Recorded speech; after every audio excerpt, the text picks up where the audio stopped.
euh, vous savez que les musulmans, ils disent, quand Abraham sacrifie son fils, ou interprété, il dit, ton fils unique. Ton fils unique. Ouais. Or, Ismaël était déjà né. Comment peut-on dire comment on peut parler en d'Isaac en disant ton fils unique? Ça n'a pas de sens. C'est ce que disent les musulmans. Parce qu'ils considèrent peut-être que le sacrifice, il a eu lieu avant que naisse, comme c'est l'aîné.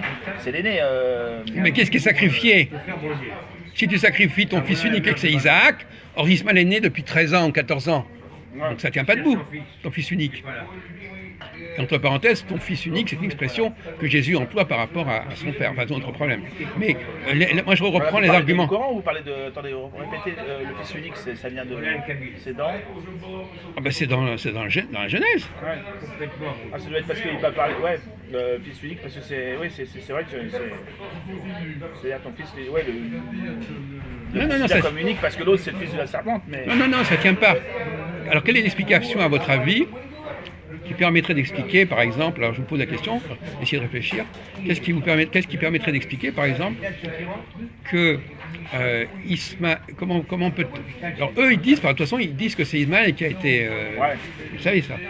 Ils célèbrent d'ailleurs tous les ans. Donc eux, ils disent carrément que c'est Ismaël.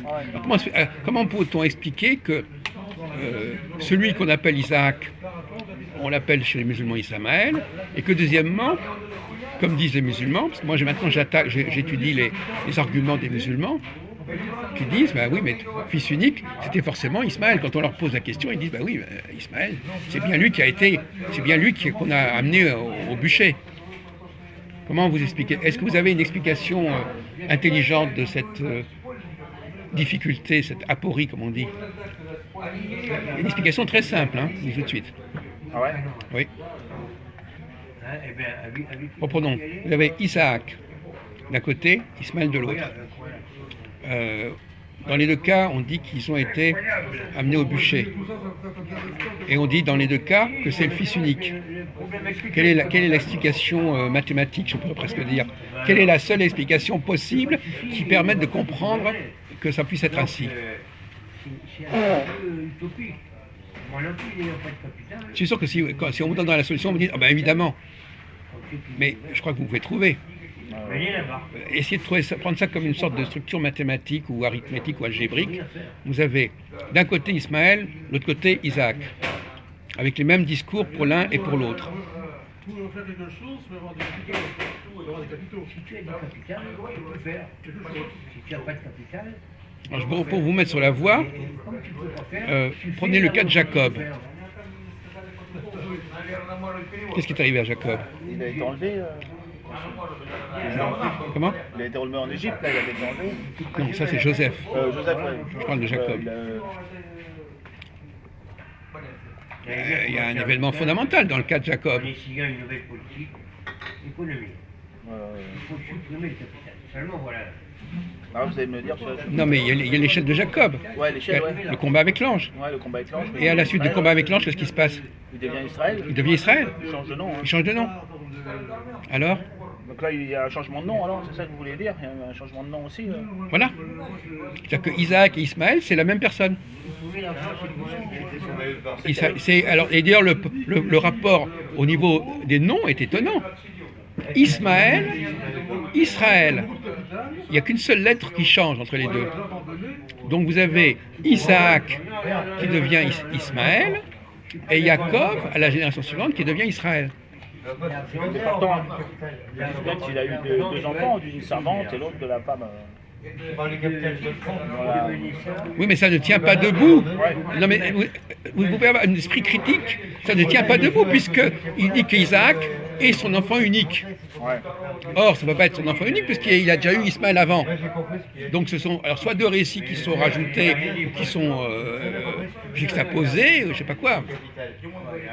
Mais ils ont raison les musulmans quand ils disent ça. Et quand vous lisez là, c'est vraiment ton fils unique. Et dire entre parenthèses, c'était une tradition dans ces tribus-là de sacrifier le premier fils. C'était un sacrifice qui était fait. Et d'ailleurs, quand on lit certains épîtres, quand on lit l'Évangile, à un moment donné, on dit Dieu, enfin, je transcris peut-être pas exactement, mais Dieu est touché par le sacrifice de Jésus. Je veux dire, comme si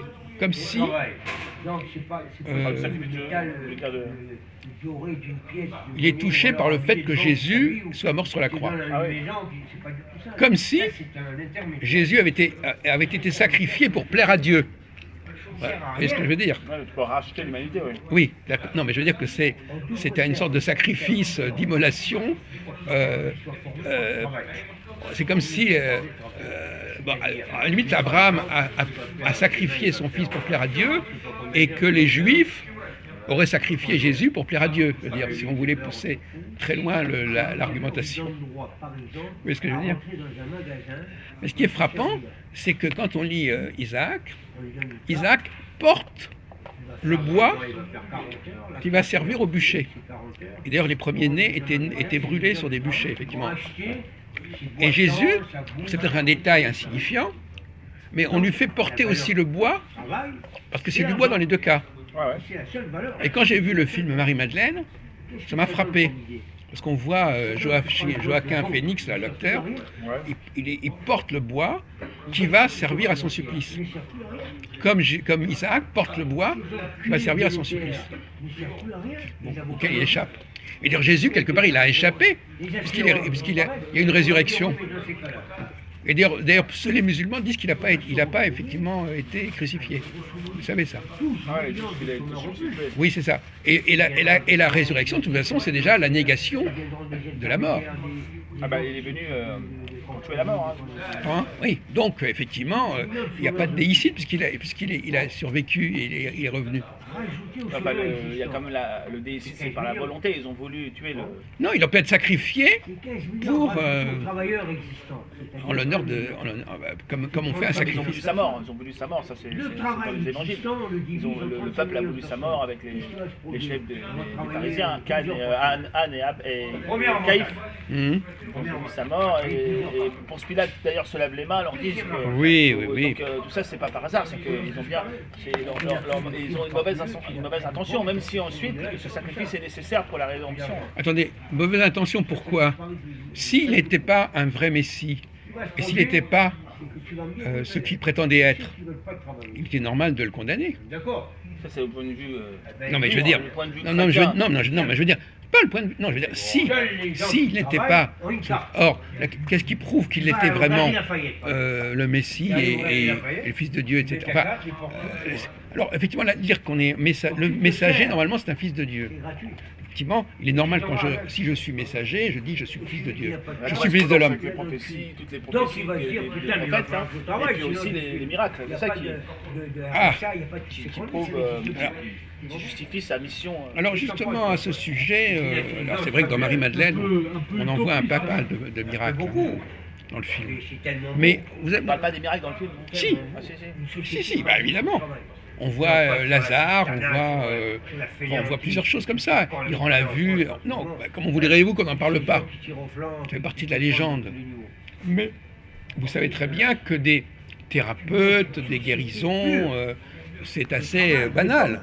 Hein, c'est qu'on ne va pas me dire que c'est